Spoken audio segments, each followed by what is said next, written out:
Hi, my name is Abdu Atta.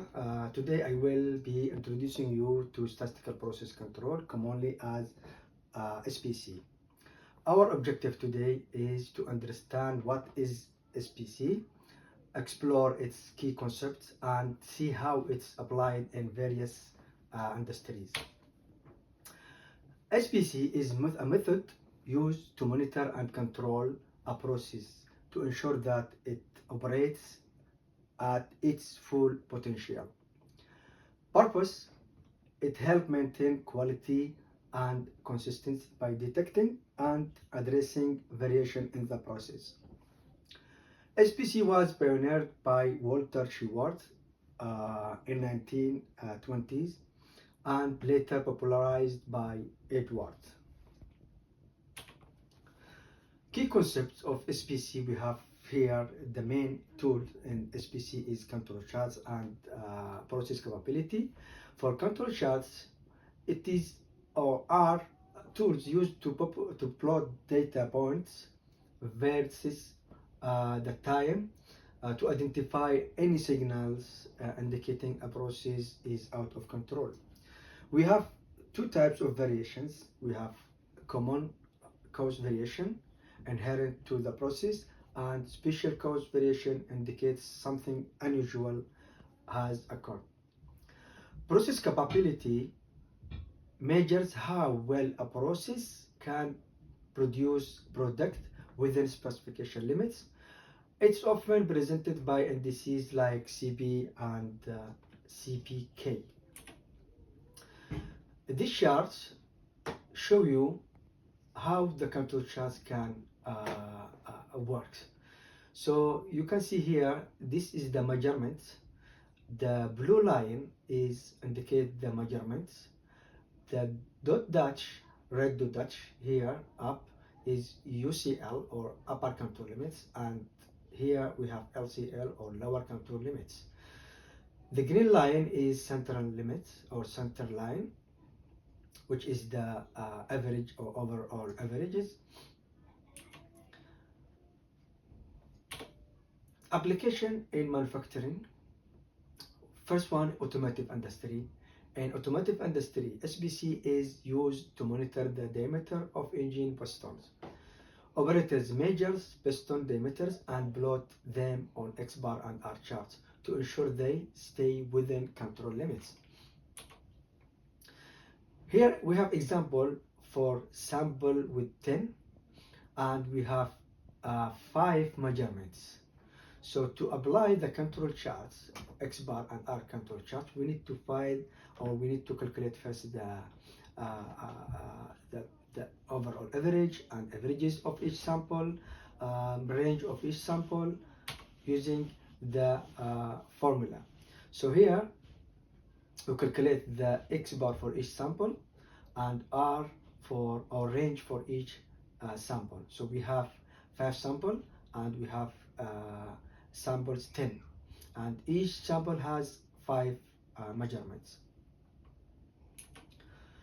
Overall averages, we need to find X bar and find R bar. So X bar we'll find it by using the sum of X bar divided by number of samples. We have 5.008, and R bar is sum of R divided by number of samples, which is 0.024.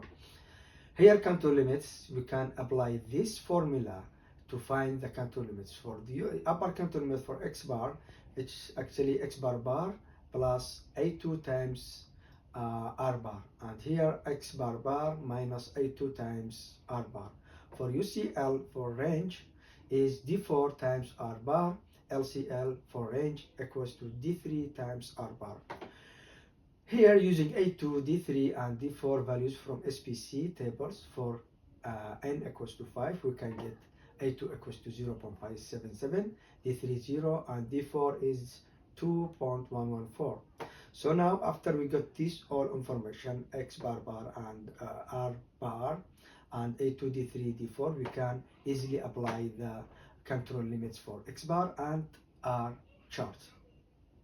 So for X bar, UCL equals to X bar plus A2, which is 0.577, times 0.024, which is the R bar. So we get 2.022, and LCL we use the same information, but we have here minus, so we get 4.994. For R chart also we apply D4 times R bar and D3 times R bar. So for LCL we have 0 times 0.024, we got 0, and for the UCL we got 2.114 times 0.024, we get 0.051. So here we have the chart, X bar chart and R chart for bell bearing diameters.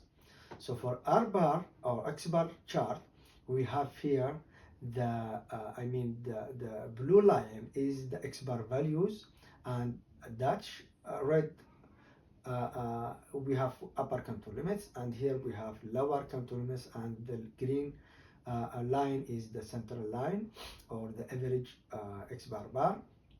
So, and also our chart, we have here upper contour limits, lower contour limits, and we have this blue line is the ranges, and this helps reduce defects, improve quality, and increase customer satisfaction.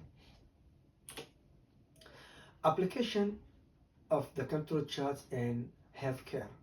So for example, we have in the healthcare, HPC can help reduce patient wait time in emergency departments. Our example for wait times are recorded and plotted on contour chart to detect any deviation from desired times. This table shows you about the days and time per minute. So here first day, second day, until day 10 days. So we have here 45 minutes, 50 minutes, 48 minutes, and also 48 minutes. So we need also to do some calculation to apply this information in the control charts. So the calculation here, we need to find the averages for each sample for wait time and moving range for each sample. For this case, for moving average, here we found the different absolute for each wait time. And after we get this information, we need to find the overall averages. So X bar, we need sum of wait times divided by number of days. We have 48.6, and moving range bar, X bar, we need sum of moving averages divided by number of days minus 1 equals to 3. So we have here contour limits, same like the same example, but here instead of X bar bar, we have only X bar because we have individual information. So in this case, upper contour limit will be X bar plus E2 times moving range bar. So in the first example, we have A2, but here E2 because this individual, not X bar chart, not X bar bar. So here also we have to find the upper contour limits for moving range, lower contour limit for moving range. So using A2, D3, and D4 values from SBC tables from for n equals to 10. So we got this information from the table. So A2 equals to 2.66, D3 is 0, D4 is 3.267. X bar chart, now we apply because we have all information now ready, so easily to calculate the contour limits for X bar and moving range chart. So X bar is 48, which is the X bar, and 2.66, which is A2, times 3, which is the moving range bar. And also for the lower contour limits, the same information, same values, but here we have minus.